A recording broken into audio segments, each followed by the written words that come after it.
Chasseurs Généreux célèbre 10 ans de solidarité. Grâce à vous, plus de 400 000 portions de viande ont été offertes à des familles d'ici. Cette saison, donnez une part de votre gibier pour aider votre communauté et courez la chance de gagner de nombreux prix. Visitez chasseurgénéreux.com. Nous autres, on est une gang de chums qui veut juste aller à la chasse, à la pêche, puis ça nous tente de le partager avec toi. Avec nos partenaires, Browning, Chaloupe Commère et la Fédération québécoise des chasseurs et pêcheurs. On s'en va dans le bois, puis on va triper. T'embarques-tu? Et puis le cadre sonne, le café commence à couler, la saison des trophées enfin arrivée. Et puis à chaque automne, à ces pays de retour, on est les mêmes vieux chums, fidèles au rendez-vous. Hey, salut vous autres, bienvenue dans votre émission Aventure Chasse-Pêche. On est, nous autres, en toute intimité. Kate Nadeau n'est pas là.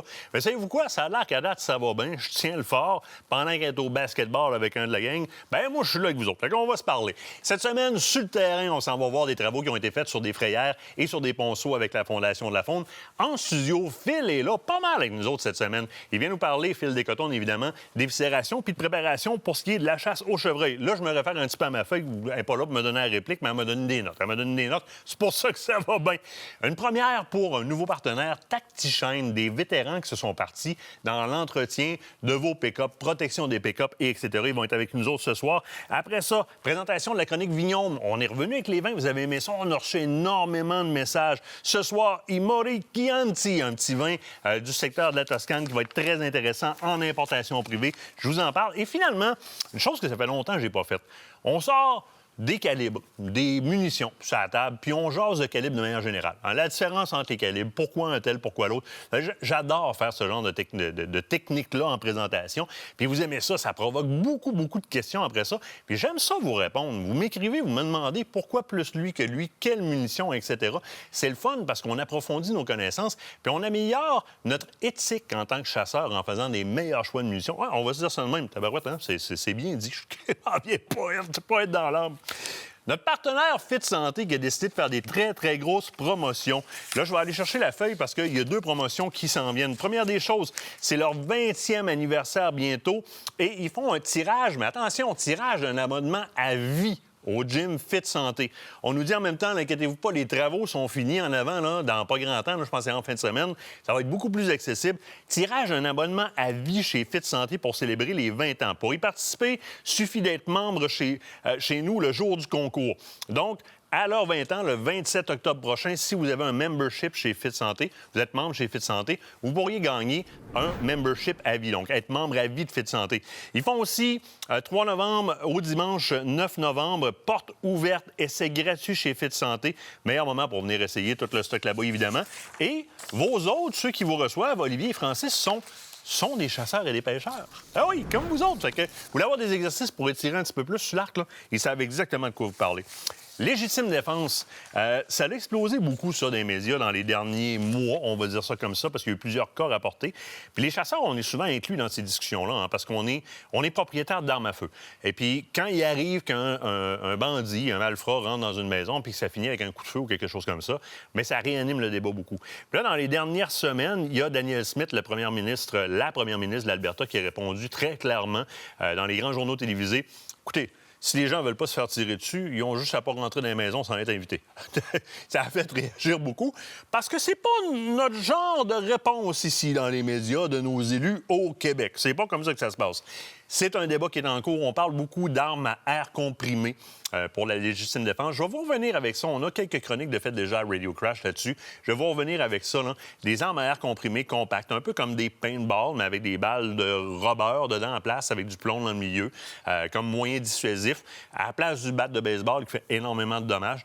Oui, on est vraiment en train de parler de ça. On est vraiment rendu là. C'est le débat qu'il y a présentement. Puis, en même temps, ça tient loin, malgré l'entreposage sécuritaire des armes à feu qui demande un certain temps à aller ouvrir l'armoire, débarrer le cadenas de pontet, aller chercher les munitions ailleurs. On veut prévenir un malheureux incident qui pourrait arriver avec les armes à feu. Je reviens sur Radio Crash, évidemment. Vous le savez, on a énormément de nouveaux animateurs qui ont joint l'antenne. Vous êtes beaucoup à être tombé en amour avec José Arsenault. José Arsenault le midi. José fait un show de midi à 1h30. Puis vous la connaissez, là. Elle anime à la radio au Québec depuis, je pense, une dizaine, c'est pas plus, ça fait plus que 10 ans qu'elle anime sa radio. Ça fait longtemps qu'elle anime. Elle fait un show incroyable. Elle est rendue avec 4 collaborateurs principaux dans son show sur l'heure du midi. Il est question de politique américaine. Il est question d'un petit peu tout. Vous savez, on a pris Radio Crash et on l'a rendu grand public. Malgré tout, José se fait un point d'honneur de souvent recevoir des gens qui vont venir parler, par exemple, du facteur économique de la chasse puis du tir sportif dans notre industrie, dans l'économie canadienne ou encore québécoise. Elle va parler dans le temps de la chasse. Elle va recevoir, mettons, Samuel Gendron, si je ne me trompe pas, c'est tous les mardis midi de la chasse à la pêche dans la peau, évidemment. Elle va apporter des côtés qui sont très intéressants là-dedans. On a plusieurs autres animateurs aussi, comme Christian Fauché avec Décennie 80-90. Vous savez qu'on a Pat Raymond aux finances, on a Steven Bilodeau qui est embarqué avec Fred Gamache. On a plusieurs nouveaux animateurs comme ça. Il y en a des nouveaux qui s'en viennent. Maintenant, vous étiez plusieurs à vouloir continuer à n'écouter seulement que de la musique sur Radio Crash. Ouais, le talk, nous autres, ça ne tentait pas trop. Mais ce qu'on a fait, c'est très simple. Maintenant, quand tu ouvres ton téléphone, dans le coin en haut, à droite, il y a un petit piton en forme de radio. Tu pèses là-dessus, là. Là, il va apparaître 4 icônes. Le premier en haut, c'est Radio Crash avec tes émissions avec José Arsenault, moi le soir, Kate le samedi matin, Guy Morin est là aussi, etc. T'attends pas de nous entendre parler. Le deuxième piton, c'est Radio Crash comme c'était avant. Personne qui parle, juste de la musique country. Top New Country nord-américain. Troisième piton, Radio Crash Rock. Quatrième piton, Radio Crash Punk Rock. Fait que tu te promènes où est-ce que tu veux, tu as une programmation différente. Tout à 320 kb par seconde, c'est le top de la qualité qui est disponible en termes de transmission de musique. Évidemment, on est seulement web, mais disponible sur Android, iPhone, Apple CarPlay, Android CarPlay, Apple TV et Google TV. On s'en va du côté de la pause, l'autre bord, le chum Phil qui est avec nous autres. Cette partie d'émission vous a été présentée par Browning. Fidèle au rendez-vous.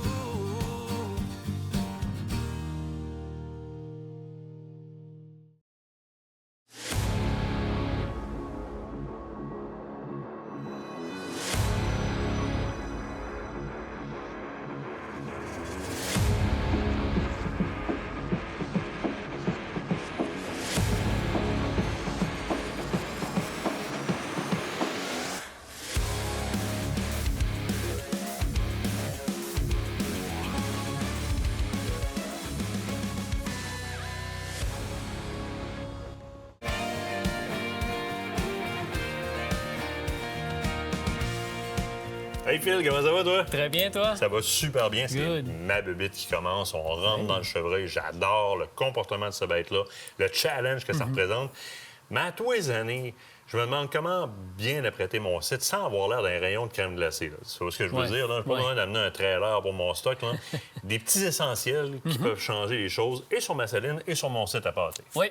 Bien, écoute, pour commencer, on pourrait parler un petit peu côté saline. Hein? Oui. On fait des belles salines du printemps aller jusqu'à la fin de l'été. Puis des fois, l'automne, on peut comme les délaisser un peu. On néglige.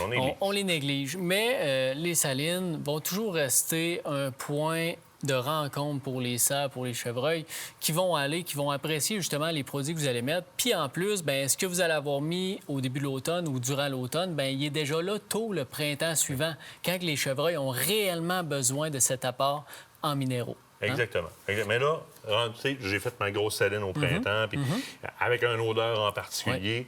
Là, je veux pas retraîner 8 chaudières non plus.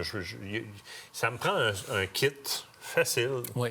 Pour réactiver. Ben, tu sais, mettons, l'essentiel, les jams, hein, les coulis, les jams, ça, c'est bon du printemps jusqu'à même pendant la chasse sur tes apports. Ça, c'est un essentiel. T'as amené quoi avec toi, là? Ouais, ben là, j'ai amené le coulis d'Extrême CG, coulis aux pommes, super bonne odeur, c'est un incontournable, puis il y en a plusieurs de marques différentes qui fonctionnent très, très bien.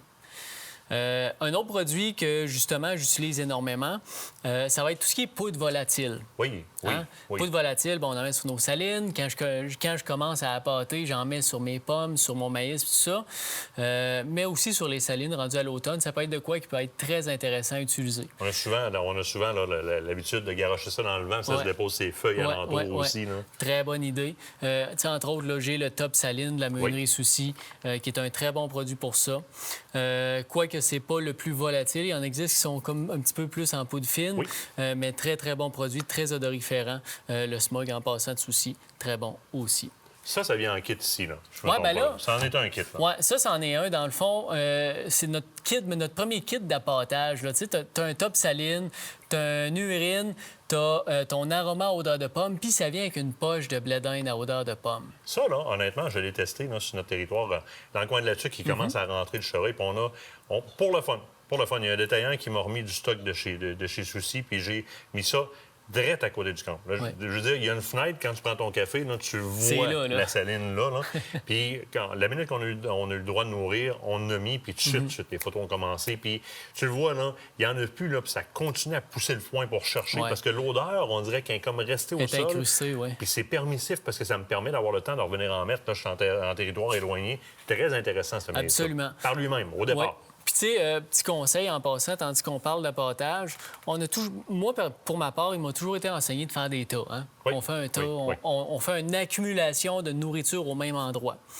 En fait, pour le chevreuil, il n'y a rien de plus dangereux pour un mâle mature. Hein? Un tas de pommes, un tas de blé d'Inde égale suicide. Oui, il y en a un de temps en temps que, tu sais, il va s'échapper, il va y aller, ça, je suis tout à fait d'accord. Mais pour un mâle mature ou des femelles qui sont âgées, qui connaissent le tabac, je vais souvent privilégier étendre mon appât sur Oui. une grande superficie, là, plus grand que ce que ma caméra est capable de surveiller. Un chevreuil, au naturel, quand ça mange, ça va prendre quelques petites bouchées ici, ça se déplace, ça prend d'autres bouchées là, ça se lève la tête, ça regarde. Tu sais, ça se déplace Il va être constamment. moins pris dans un endroit. Oui, de toute oui, façon, oui. dans son comportement, ça va être plus naturel. Il va pouvoir se déplacer et regarder un peu partout. Absolument. Ça, on faisait des micro-appâts, entre autres. Là. Je fais une petite poignée là, une petite poignée là, une petite poignée là.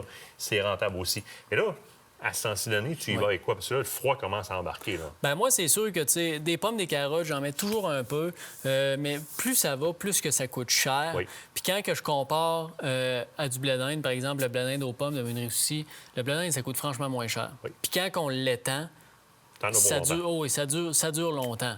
Oui, il va rentrer du raton, oui, il peut rentrer des ours, mais dites-vous que si on met des pommes, il va rentrer du raton et des ours pareil. Oui. Sauf que quand on l'étend pas, quand on l'étend, excuse-moi, bien, le raton, l'ours, lui, à un moment donné, il va se tanner. Parce qu'il n'est pas capable de se coucher, rester sur place puis manger à profusion. Il faut toujours qu'il se déplace. Oui. Fait que lui, c'est une perte de temps. Il restera pas longtemps. Et voilà. Fait que, tu sais, c'est justement, là, je vais travailler beaucoup avec du grain, je vais mettre un petit peu de pommes, puis je travaille aussi avec des moulées qui sont protéinés. Là, je vois que Ouais. là-dedans, il y a même des glands de chêne Oui, oui. là-dedans, carrément. là. Ça, c'est le last meal de Meunerie Souci. Écoute, c'est vraiment une moulée qui est très, très riche, très concentrée. Hein, on voit de la graine de tournesol, la fève de soya, du maïs qui est écrasé. On a différentes poudres avec des glands de chêne, tout ça. Fait que, tu sais, c'est vraiment un concentré pour booster ton appât. Ça, c'est de quoi que je vais faire 2-3 petits tas.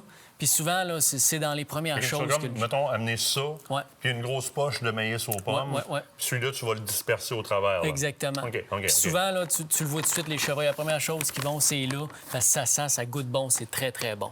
Et les odeurs sont très, très, très importantes au Ouais. niveau de l'alimentation. C'est sûr que tout le long, avant qu'on embarque dans le premier estrus des femelles, bien, on y va très, très fort en les attirant par le... On est de même, les gars. hein. Par la fin, ouais. Par le ventre, par le ventre. Par Une la bonne fin, sauce à spag, c'est toujours winner, bon. c'est winner. Mais après ça, il faut que ça sente les chaleurs. Il Ouais. faut y aller avec des attraits sexuels. Puis là, ça, c'est une autre affaire que quand tu rentres dans les magasins, c'est comme des jeans chez Walmart.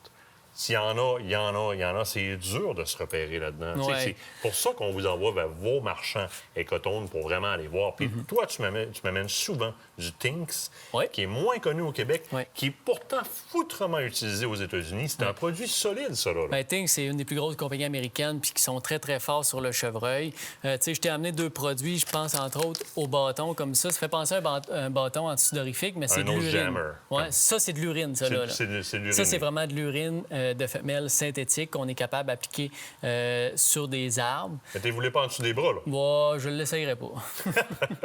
Fait que, tu sais, c'est des reproductions synthétiques qui sont très, très, très réalistes. Je l'ai aussi en aérosol. Hein, ça, c'est le numéro 69. Ça fait des années que ce produit-là, que C'est cette suggestif? odeur-là, ben, on laisse, Non, on mais laisse je à veux dire, réflexion. on est dans la saison de faire des mamours et des bébés. Pourquoi pas aller avec Chanel 69? Exactement. Fait que, tu sais, c'est vraiment des super bonnes reproductions synthétiques que Things nous offre. Mais on a aussi nos produits, hein, nos marques québécoises dans les produits. Tu sais, je parlais de Meunerie Souci tantôt, mais tu sais, j'ai du Extrême CG.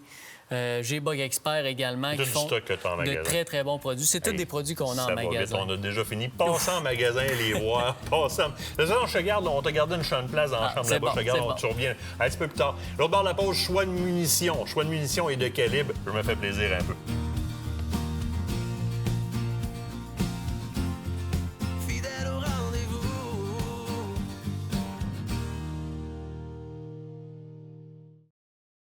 Cette émission est une présentation d'Écotone Poulain Chasse-Pêche. Votre destination pour vos équipements de chasse, pêche et plein air au cœur de Bellechasse.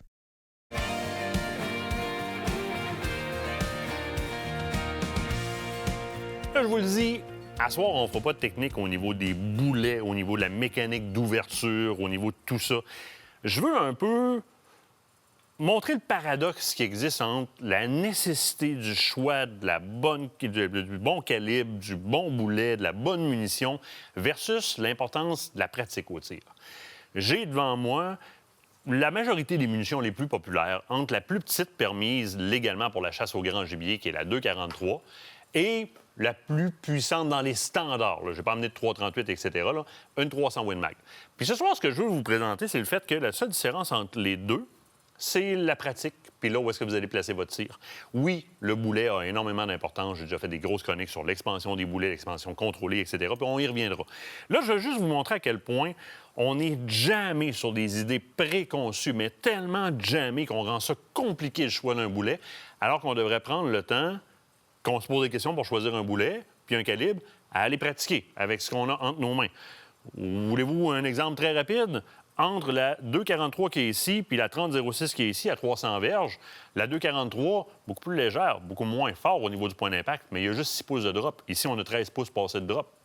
Je vais prendre les deux calibres les plus populaires sur la table, plus populaires, qui sont susceptibles d'être dans votre armoire à armes, définitivement. La 308 puis la 30,06, puis on va faire un exercice, on va se poser des questions. Et la réponse va vous prouver à quel point on s'appuie beaucoup trop sur des oui-dire, on s'appuie beaucoup trop sur des idées préconçues. Et les données que je vais utiliser, c'est pas l'idéo de Martin Bourgette, c'est pas mon opinion. Je vais utiliser les données qui sont en arrière de la boîte. En arrière de la boîte, je retrouve, et là, c'est pas parfaitement précis parce qu'évidemment, dans une charte balistique, j'aurais besoin aussi de prendre en compte la mécanique de mon arme, le twist de mon canon, la longueur de mon canon, la distance, l'apex entre le tube de mon... Bon, et je vous compliquerai pas trop la patente, là. Mais ici, sur la boîte, vous avez des informations de base très importantes au niveau de la drop générale de ce boulet-là, de l'énergie, de la vélocité générale de ce boulet-là. On a l'énergie en termes de livres par pied.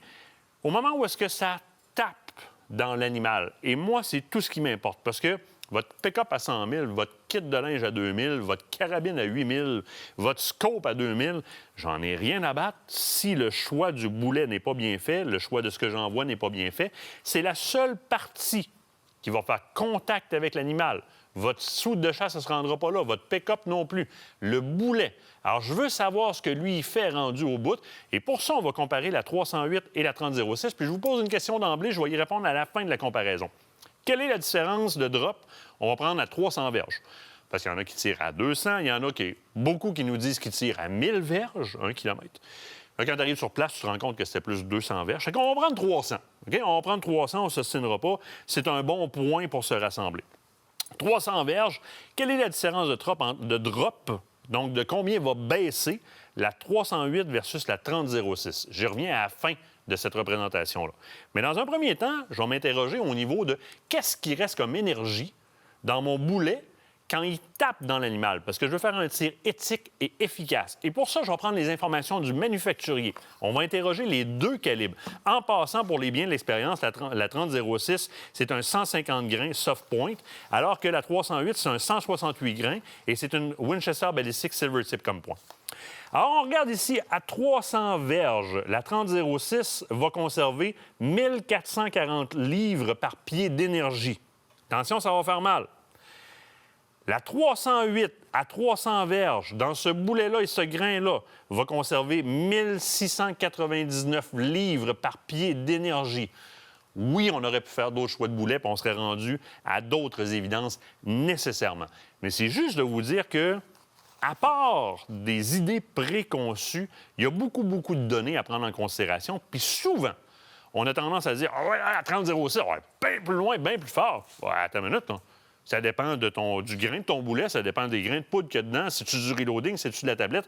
On a la preuve devant nous autres que les 2 balles que j'ai là, les 2 munitions tablette, ont une nette différence au niveau de la puissance qui va rester en termes d'énergie au bout de la course du boulet, mais pas en tout dans le sens qu'on pourrait penser. La 308 conserve plus que la 30,06. Maintenant, ma grande question, la drop. Quelle est la différence de « Ouais, ça me prend 30,06, je tire plus loin. » Combien de pouces de drop il y a différent, de pouces qu'il y a différence sur la drop d'une 308 d'une 30,06 à 300 verges? La 30,06 drop de 3,71 pouces. La 308 drop de 4 pouces. Dans cette munition-là, tablette, et dans cette munition-là, tablette. C'est 0,21 pouces de différence. Vous le faites naturellement, sous le stress, parce qu'il y a un animal en avant de vous autres, ce genre de différence-là. Vous faites 3-4 pouces de différence parce que vous clenchez trop vite. La différence n'est pas notable. Pour 15 de moins de recul dans l'épaule avec la 308 que j'ai ici. C'est de vous dire à quel point on peut se faire des grandes idéaux sur les différents calibres qu'on peut utiliser. À la base, on a beaucoup d'idées préconçues qui sont pas bonnes pantoute. Puis pour vrai, je me répète, là, la seule différence pour moi qui existe entre la 243 qui est ici et la 300 Win Mag qui est au bout de la table, c'est la pratique que vous allez appliquer en arrière de l'arme puis la première balle que vous allez placer. Parce qu'en sous-performance, ici, là, à 300 verges, j'ai juste 6 pouces de drop. Attention, ça se rend loin. Alors, si j'ai un tir qui est précis avec un boulet à expansion contrôlée, c'est réglé. Pensez-y. On reviendra sur des chroniques avancées sur les boulets. L'autre bord de la pause, fondation de la fonte, réfection de pont et aménagement d'une frayère sur une rivière. Fidèle au rendez-vous.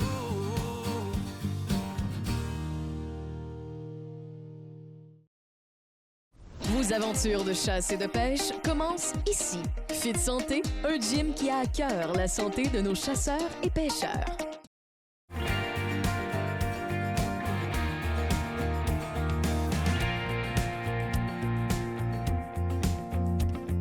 Contrairement à ce qu'on peut penser, lorsqu'on se rend en forêt, on a l'impression qu'on s'en va tout simplement chasser et pêcher. Mais dans la majorité des territoires organisés, il y a beaucoup d'actions qui se sont déroulées sur le terrain pour pouvoir vous permettre de faire des belles récoltes et de pouvoir profiter d'un paysage magnifique et surtout pour la survie des différentes espèces.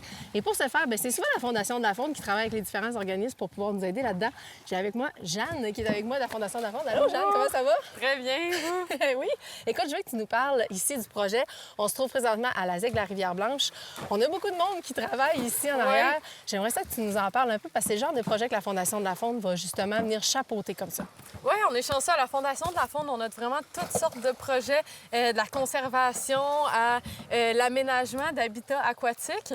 On est vraiment chanceux de pouvoir aller voir les projets, d'avoir des personnes passionnées, là, comme la ZEG Blanche ici, qui font des aménagements, autant pour les humains, là, pour l'accessibilité aux humains ici pour les ponts, mais aussi pour l'habitat de l'ombre de fontaine. Fait qu'ici, ils font des frayères, ils font des abris, des seuils, des corridors pour que les poissons puissent venir manger, se déplacer. C'est super intéressant là, de pouvoir voir ces projets-là en vrai. Bien oui, effectivement. Puis pour la Fondation de la Faune, c'est important de vous impliquer. De quelle manière vous vous êtes impliqué dans ce projet-ci particulièrement? Ce projet-ci est financé par le programme d'aide aux véhicules hors route. Oui. C'est un programme du MTQ. Nous, on a la partie plus conservation, protection de la faune. Oui. Donc ici, on a valorisé là, ce projet-là grâce à l'aménagement principalement, mais aussi là, pour tout ce qui est aménagement, sensibilisation des véhicules hors route, donc l'accessibilité là, des humains au milieu naturel. Bien oui, parce qu'il faut le dire, c'est important de pouvoir faire ce genre d'aménagement-là, surtout dans un environnement qui a énormément de circulation comme ici, parce que la ZEG La Blanche est quand même très fréquentée. Donc, s'assurer de la survie justement des différentes espèces comme ça, c'est ce que la Fondation de la Faune fait dans ses différents projets. Et toi, tu t'es impliqué ici au niveau de la ZEG La Blanche avec eux. Le projet en est à ses dernières étapes?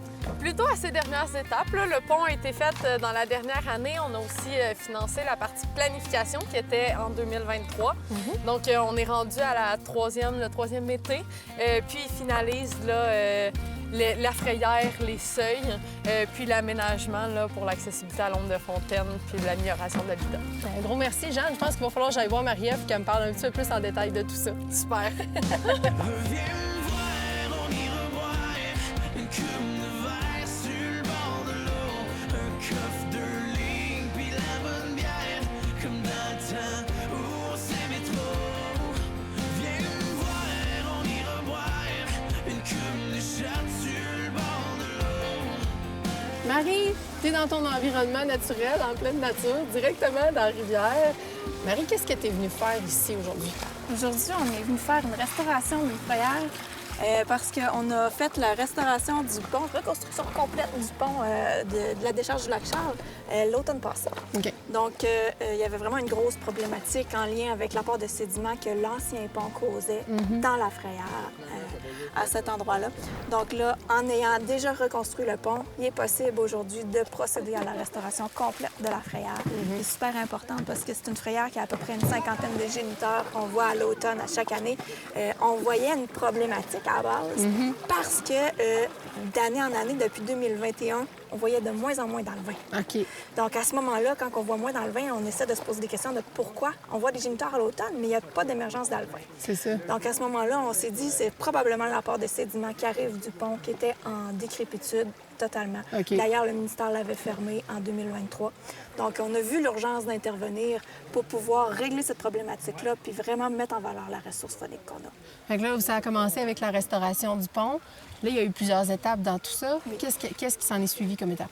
Qu'est-ce qui s'en est suivi? Bien, évidemment, ça a été de pouvoir planifier une équipe de travail. Donc, on est allé chercher des bénévoles, on est allé chercher des partenaires qui ont de l'expertise aussi.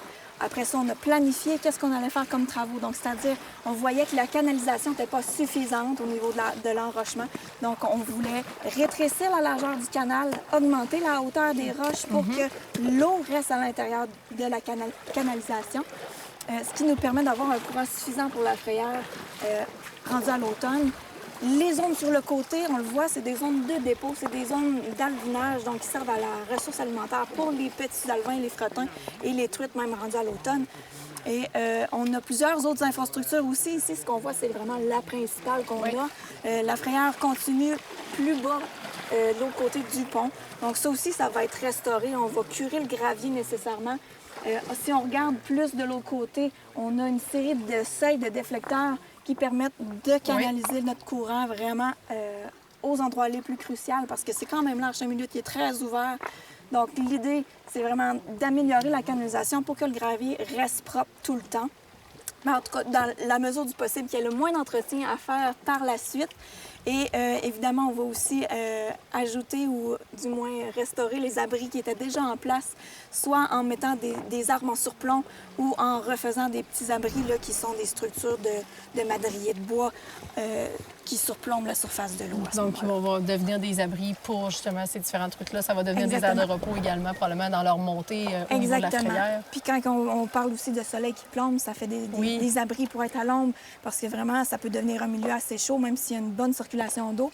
Et puis, la dernière étape, ça va être l'ajout de gravier. À la fin, où est-ce qu'on voit qu'il manque un petit peu de gravier, d'épaisseur. Donc là, on va finaliser le tout avec le transport du gravier avec les chaudières. C'est vraiment un magnifique projet. Puis de le voir de manière concrète comme ça, c'est immensément important. Souvent, on va passer, nous, exemple, les gens qui vont passer sur ce pont-là n'auront pas l'occasion de savoir tout ce qui s'est passé. Absolument. Grâce à ce genre de reportage-là, on va pouvoir... D'ailleurs, parlons-en, parce que tous ces projets-là ne se font pas sans l'apport de certains partenaires. Exactement. Écoutez, la ZEG de la Rivière-Blanche, oui, on a une certaine ressource financière, mais des projets de cette envergure-là, c'est pas possible si on n'a pas de partenaire financier. Puis d'ailleurs, on est très reconnaissant à la Fondation de la Faune d'avoir contribué en grande partie à la reconstruction du pont puis à la restauration de la frayère. On a aussi le ministère qui était partenaire, la MRC de Port-Neuf. Puis en plus de ça, pour essayer de limiter le plus possible l'apport en sédiments, cette année, on voudrait aussi faire de l'asphaltage des approches de ce pont-là. Donc, ça va contribuer au maintien de l'infrastructure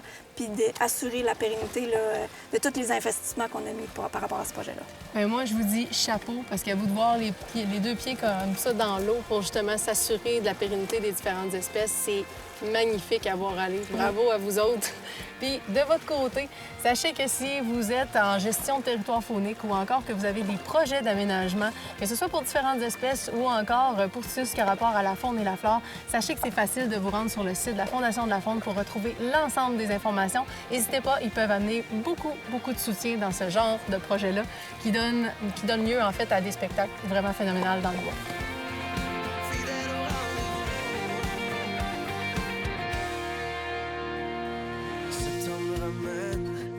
Saison des feux de camp, avant que l'hiver revienne, on profite du beau temps qui nous reste.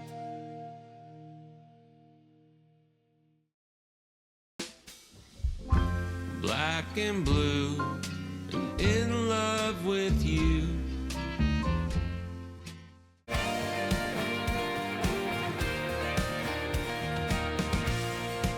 De retour en studio, hey, aujourd'hui, vous achetez vos pick-up, vous achetez vos VUS, vous payez 70, 80, 100 000, 110 000. Puis là, vous envoyez ça dans les branches, vous envoyez ça dans la boîte.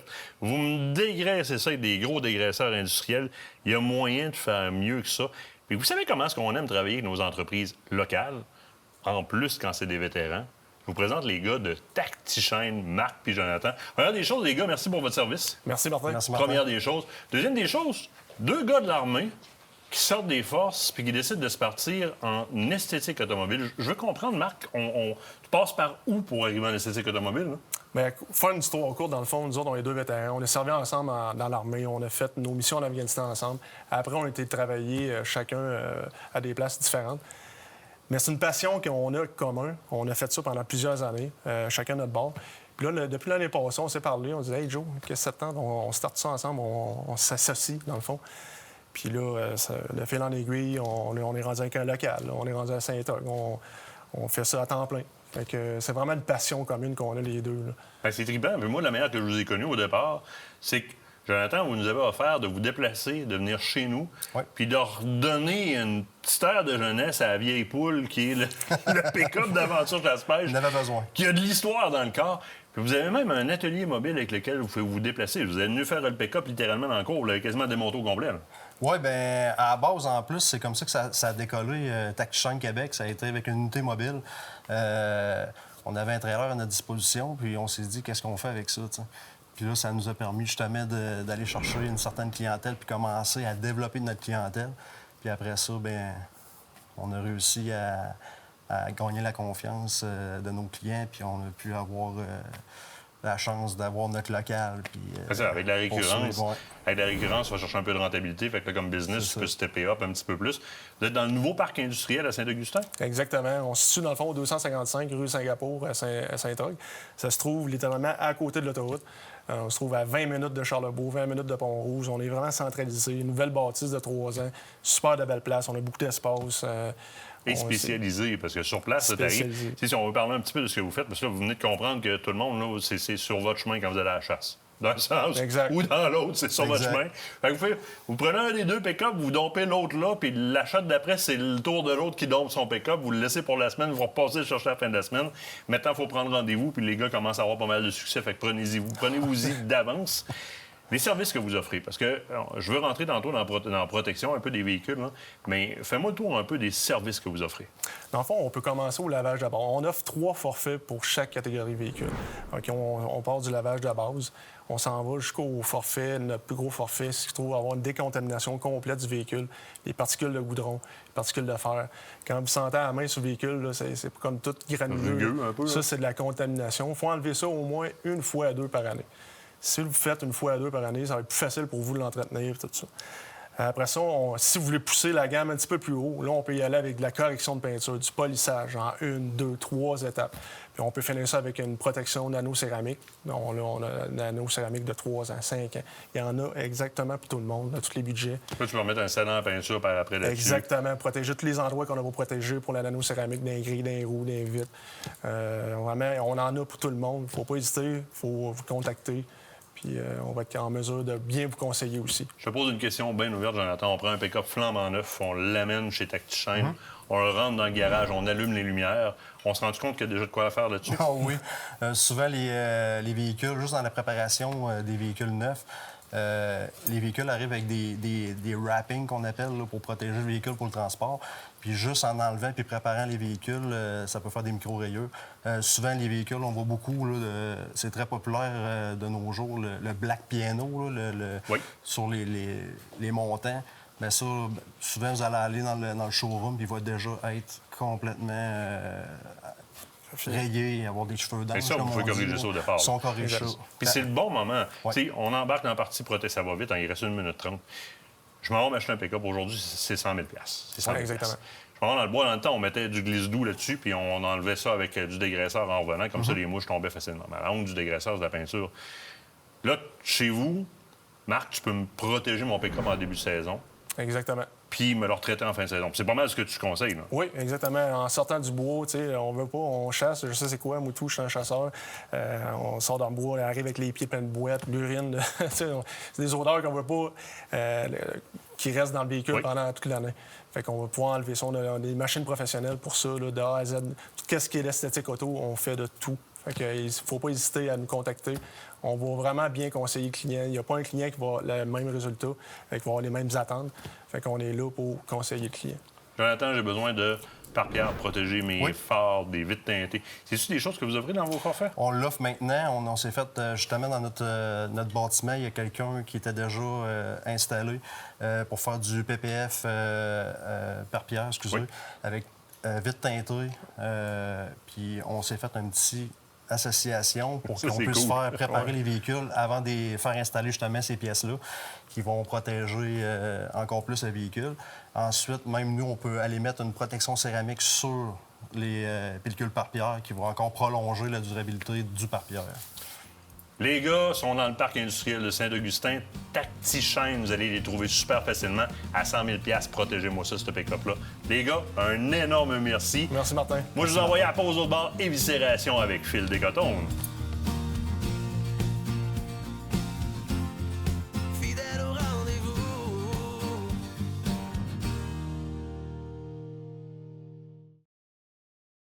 Écotone est fier de vous présenter cette partie d'émission.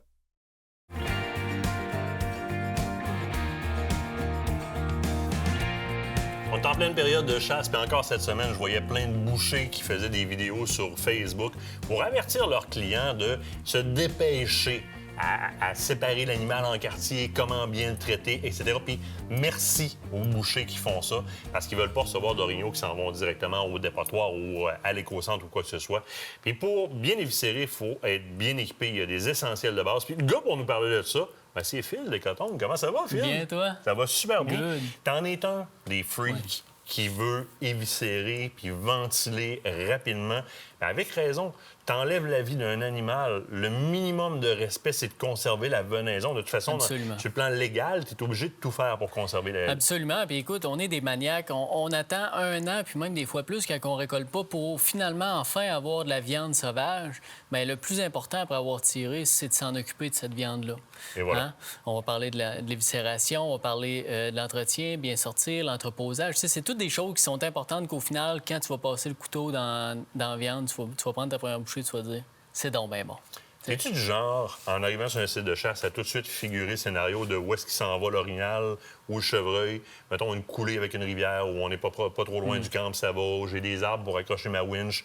À figurer au moins au départ comment tu vas le sortir et non pas après coup. Bien, je te dirais, je suis un jeune chasseur qui est assez téméraire. Fait que, tu sais, moi, je pars, puis on s'organisera une fois qu'il va être à terre. Mais une fois que j'ai identifié ou trouvé la bête, bien, la première chose, c'est bon. Là, je vais regarder quelle température il fait. Hein?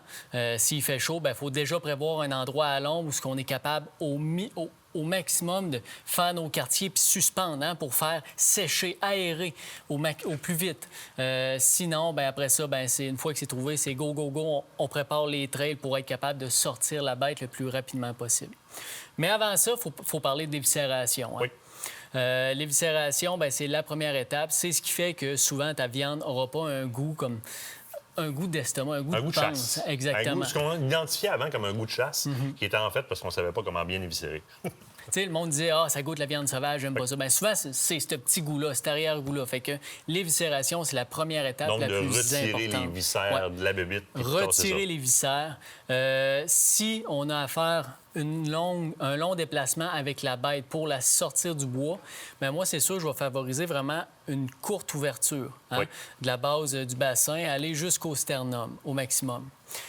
Une fois que je l'ai sorti du bois, bien là, je vais prendre une scie et je vais vraiment sectionner la cage thoracique en deux pour être capable d'ouvrir la carcasse au maximum, pour faire ventiler. Et là, au départ, aérer, oui. Tu as eu besoin d'un couteau. Tes outils de prédilection à toi comme couteau, tu vas vers quoi comme couteau? Des lames interchangeables? Moi, personnellement, je suis un gars de lames interchangeables. Comme ça ici, là, mettons, là, Outdoor Edge. J'ai le petit Outdoor Edge comme ça, que tu sais, c'est un incontournable. C'est un couteau à lames interchangeables. Ce qui est le fun avec ça, c'est qu'on traîne toujours quelques lames avec nous. Fait que quand ça coupe plus, bien, on est capable de faire le switch de lame et on repart avec un couteau qui coupe. Puis avant d'arriver à aiguiser un couteau aussi tranchant que ces lames-là, beaucoup de travail il y a besoin d'avoir des pierres japonaises puis de l'huile. Là. Absolument.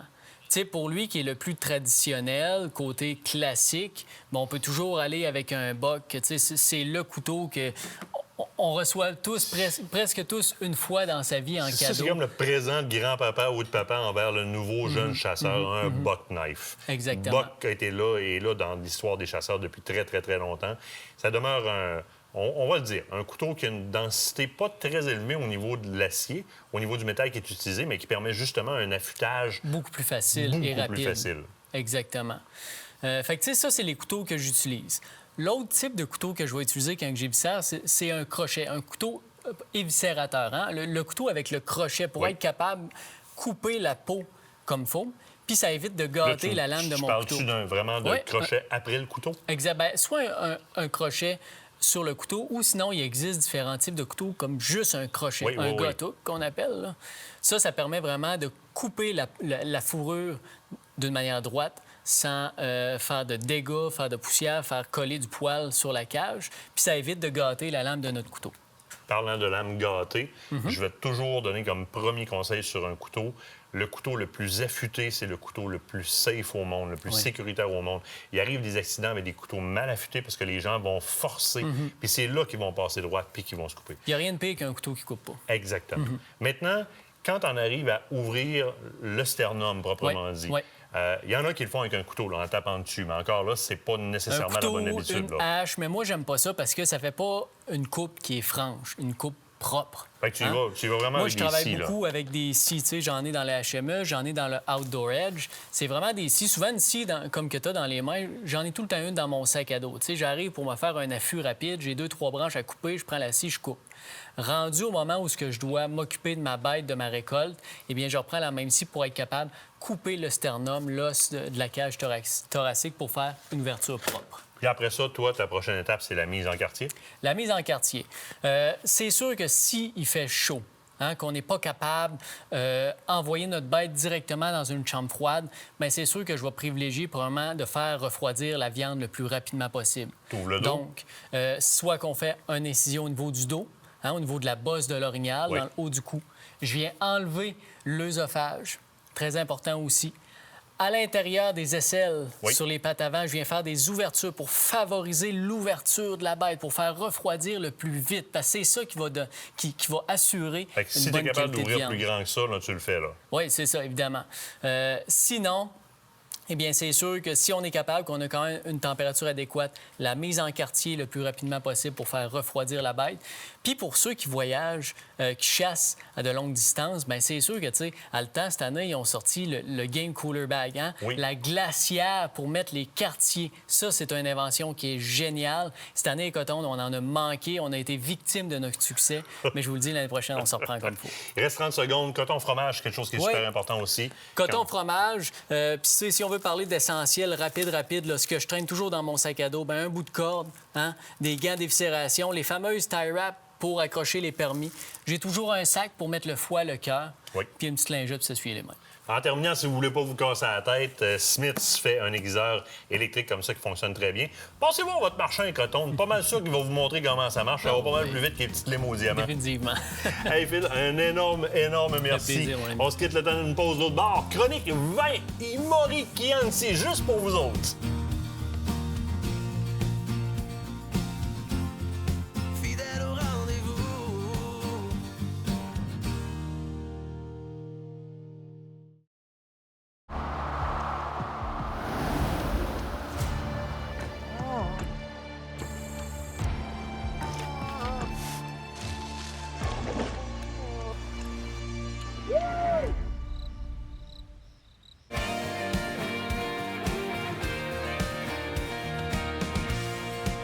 Votre chronique vin vignon, mais je vous explique exactement pourquoi on choisit, on cherche des vins d'importation privée. Souvent, ça va nous donner accès à ce petit produit-là qui se distingue complètement de la concurrence, mais que le vignoble familial, malheureusement, n'en produit pas assez en termes de quantité pour qu'il se ramasse en appellation continue, soit à Sac ou encore à LCBio, l'autre bord. Donc, on doit passer par de l'importation privée pour aller chercher. Maintenant, c'est rendu très simple.